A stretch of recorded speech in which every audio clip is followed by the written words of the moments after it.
Hey guys, Death's Avarice again, and I just kind of wanted to give my closing thoughts on Season 5 of Overwatch 2 since when this is uploaded it'll be ending in like 2 days. Uh, this is going to cover various things other than competitive, but full disclosure, I actually did not play this season at launch. I took a couple weeks off the game to just rethink if I wanted to continue playing or not, because I really just was not feeling the game. But after those 2 weeks, I did end up coming back, and the very first thing I encountered was the Reinhardt game mode, the Defeat the Demon Lord. I gotta say, I wish that was still here. I actually thoroughly enjoyed that mode. It was very satisfying to play. And yeah, I know that was community made and all that, but it was still good. I hope they do more of that. I definitely hope they do more of that, like community made stuff, because that was really cool. Like I thoroughly enjoyed that. For the most part, like going on to like gameplay balance and how it felt this season, I think it was okay. There wasn't really any highlights because there's no new hero this season. There just wasn't really any set highlights. I personally think the balance just felt fine to me. I guess I'll cover competitive a little bit. Uh, I didn't. I think this is the most I've played competitive this season, and whether or not I enjoyed it does not matter really, because I was just trying to get another golden gun. Like that. That's pretty much the only reason I play comp at this point. At the start of the season, I bought Junker Queen's golden gun, simply put, and I am now in the spot where once I get the rewards from this season, I'll be able to get another one. Whether or not people care, I'm considering getting the golden gun for the new hero. Obviously, her playstyle leaked. If it's accurate, we'll find out soon enough. Obviously, her name leaked and what she looks like and all that. I've not covered any of that. I'm not going to cover any of that. Everyone else already has at this point. At least anyone that's not under NDA. So that's kind of my plans for that. Now, the highlight for me this season, and I know some people have been really having fun with this and other people have not, is Mischief and Magic. I absolutely love prop hunt game modes, and I've been waiting for that for so long because it looked like so much fun. It looked like it'd be really fun, and it was. It actually really was. I thoroughly enjoyed that, like way more than the Defeat the Demon Lord. That mode was definitely enjoyable, and it was actually really satisfying to take on the Genjis as a prop and stun them and just basically beat them in a corner as props. I wish they didn't hotfix that out, but I get it. I get why they did that. It was definitely something that a lot of people were doing, as funny as it was. I get it. As true as I completely forgot to mention, the Quest Watch, like the actual like Dungeons and Dragons esque story, I actually thought that was kind of cute. It was adorable. It was it was simple, but it was nice. It was good. And I actually really did like the theming for this season. A lot of the skin theming and all that, at least for the battle pass, and some of what hit shop was really nice. They were good. They were definitely good. I'm gonna use some of those skins outside of the season for sure. But like I used the Reinhardt one. I definitely used the Reinhardt one. That one and the Kiriko one are the standouts for me for sure. And I guess the last thing I want to cover, since it did come out this season, even though it's for next season, being Invasion, is the Sojourn short. This game doesn't do everything right. Sometimes there's things I don't like, there's things other people like that I like, or don't like that I like, or anything of the sort. Like they don't do everything right sometimes. Or what have you, whatever you want to call that. But when it comes to animated shorts and the story, they do not miss with that. I actually really did like the Sojourn short. Bonus points for Murphy. I saw that Mercy fan cam Overwatch. I saw that. You know what you're doing. But yeah, the short was good. It's a nice lead in into Invasion. And I'm hoping that season's good. They've already revealed like the battle pass on their HQ, at least some of the battle pass and some of the skins tied to it. And also said what the mythic skin is, being Ana. I do kind of like the skin. I just wish I could play Ana. Like that's my one problem with the mythic skins, I will say. If they're not for a hero I play or can't play as well, them looking cool is about the extent of the mythic skin's existence to me. So I look forward to seeing what else is in that battle pass though, and I hope the season's really good. I'm looking forward to the PvE. I know it's got a price tag on it, but I guess that's to be expected at this point. It's $15. I think there's like a higher package too. That was like 70 or something. I don't even know if they said prices. I might just be thinking of that price from something else. But I thought it was like 70 or something. I don't know why anyone would pay 70 for the PvE, but hey, it's baseline 15. $15. And I'll probably end up paying that, to be honest. You'll see videos of it when it actually goes live on Thursday. They won't be up right away because I've got to record them as soon as it comes out. I'll probably have someone with me for once, so we'll just let that play out. Anyway, uh, with that, I hope you enjoyed the semi rambly commentary and thoughts on this season. And be sure to like and subscribe and comment if you want to. It really helps the algorithm, and I do read all the comments. I don't respond to all of them if I don't know what to say, but I do read them. And with that, thank you for watching. I will have my Twitter and Discord link below if you want to follow or join that to keep up with anything I'm doing. And I will see you in the next one. Later. Death out.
Hey guys, it's Death Cyberse again.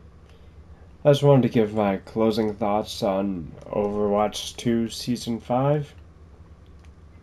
It's gonna cover various topics from the season, as well as a little bit of next season. And full disclaimer, I actually did not play this season at launch.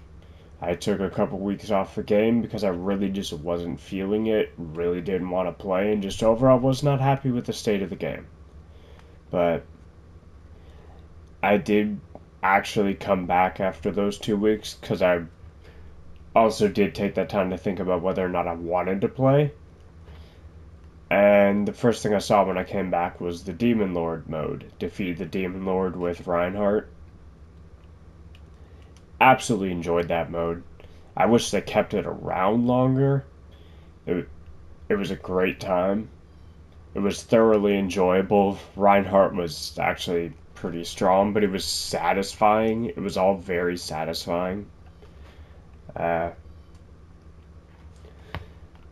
as for like the base game, like the balance, how things were, what was playable, what wasn't playable, etc. There's no real standouts.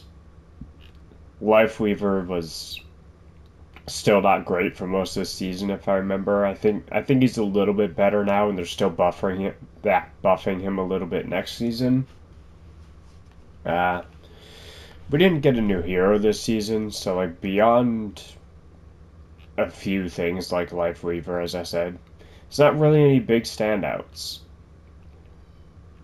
Competitive was pretty much normal. Uh, I played it more than I have in the past. At the start of the season, though, when I came back, I got the Junker Queen Golden Gun. And I kind of set out at that point to get enough points for another one, another Golden Gun for when the end of season rewards came. And I hit that point yesterday. So I'm not fully sure which one I want to get yet, but it might end up being for the new hero if I do enjoy her. Because obviously, what a lot of things already leaked about her. Her move set supposedly leaked. We can't. It's not been verified if that's real or not yet because Blizzard hasn't revealed the character officially. Obviously, her look leaked, her name leaked, pretty much everything you could think of leaked about this hero already.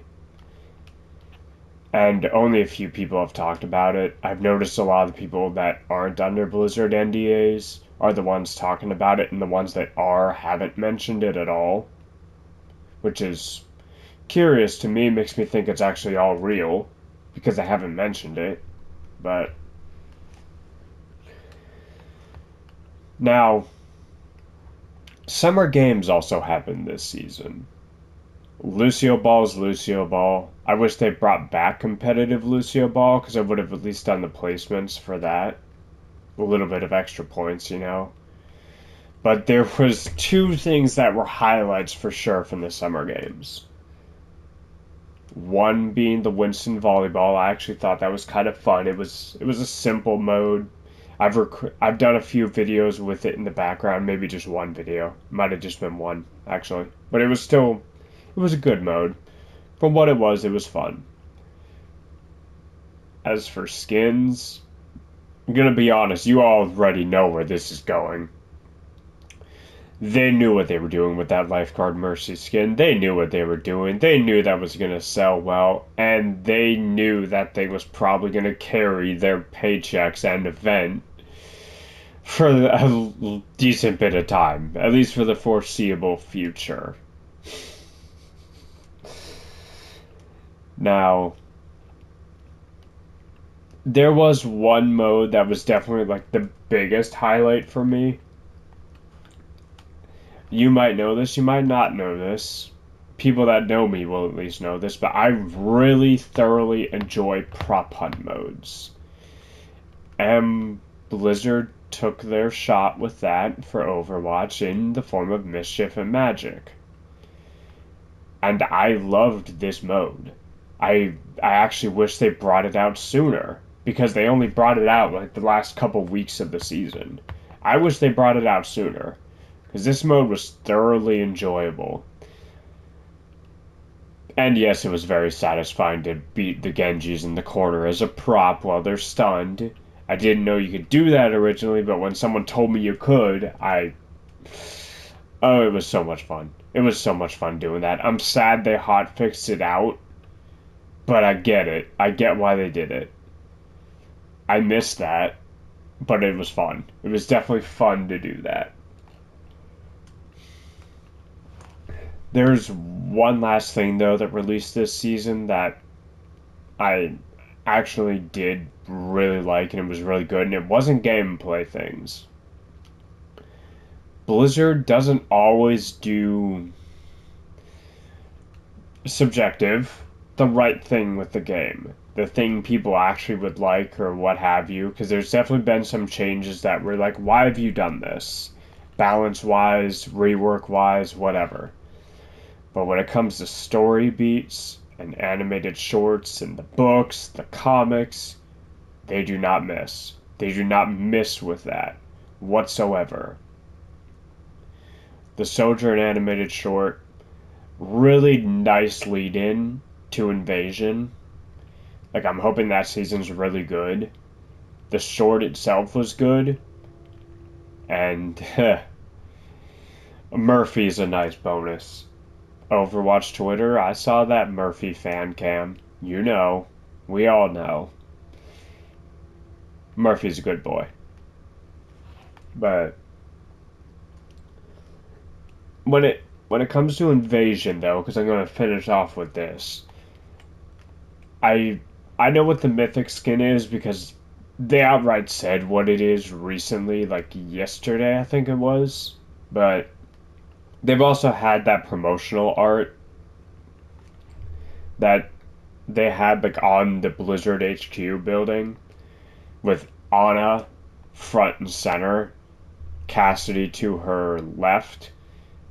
What I want to assume is either Lucio or Sojourn to the right or to the left of both of them. There's Farah above them between the lettering, and then to the right is supposedly Kiriko.